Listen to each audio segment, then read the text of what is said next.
ایک تو وہ ہیں کہ جن کا مطمع نظر ہی دنیا بن گیا، وہ اللہ کے گھر کے سامنے کھڑے ہو کر کے بھی دنیا ہی طلب کر رہے ہیں۔ اور اقبال نے کہا تھا نا کہ تو ہی چند کلیوں پر کنات کر گیا، ورنہ گلشن میں علاج تنگی داماں بھی ہے۔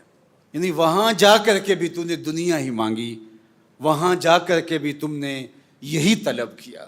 ایک تو وہ کہ جنہوں نے دنیا ہی طلب کی اور آخرت طلب نہیں کی، اور دوسرے وہ ہیں کہ جنہوں نے کہا کہ ہمیں دنیا نہیں چاہیے، ہمیں آخرت ہی چاہیے۔ تو یہ توازن خراب ہو گیا۔ دنیا کی نعمتیں بھی اللہ نے انسانوں کے لیے بنائی ہیں، تو دنیا کی نعمتوں کو ترک نہیں کریں گے۔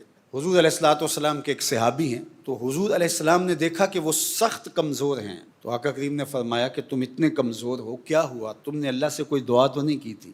جی حضور، میں نے اللہ سے دعا کی تھی کہ اللہ آخرت کے حصے کے دکھ بھی دنیا میں دے دے اور میری آخرت صاف ہو جائے۔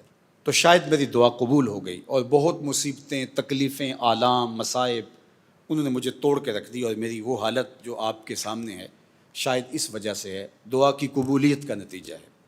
تو بظاہر تو بڑی اچھی بات لگ رہی ہے کہ آخرت صاف کر لی، دنیا میں ہی بھگت کے چلے جائیں، لیکن اللہ کے محبوب نے اس صحابی کی اس بات پر اس کو داد نہیں دی، نہ تحسین فرمائی، بلکہ اصلاح فرماتے ہوئے کہا کہ تو نے یہ کیوں کہا کہ آخرت کے حصے کے دکھ بھی دنیا پہ آ جائیں؟ تو نے یہ کیوں نہیں کہا ربنا آتنا فی الدنیا حسنۃ وفی الآخرۃ حسنہ؟ اللہ دنیا میں بھی خیر کر دے، آخرت میں بھی خیر کر۔ تو یہاں ذلیل ہونے کے لیے تھوڑا آئے ہیں ہم، یہاں بھی ہمیں عزت ملے۔ عزت تو اللہ کے لیے ہے، اس کے رسول کے لیے اور اہل ایمان کے لیے۔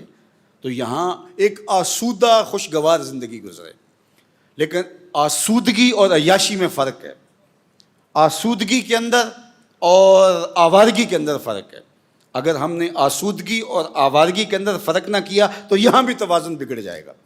تو اس لیے ہمیں حسنات دنیا، تو حسنات دنیا کون سی ہوگی؟ دنیا کی وہ آسودگیاں جو شریعت کے دائرے میں ہمیں حاصل ہوتی ہیں اور تجاوز جس میں نہیں ہوتا، تو وہ ہم اللہ سے طلب کریں۔ اور اللہ کے محبوب کا یہ طریقہ تھا کہ دو چیزوں کے اندر جو ایسر تھی، یعنی آسان تھی، اس کو اختیار فرماتے۔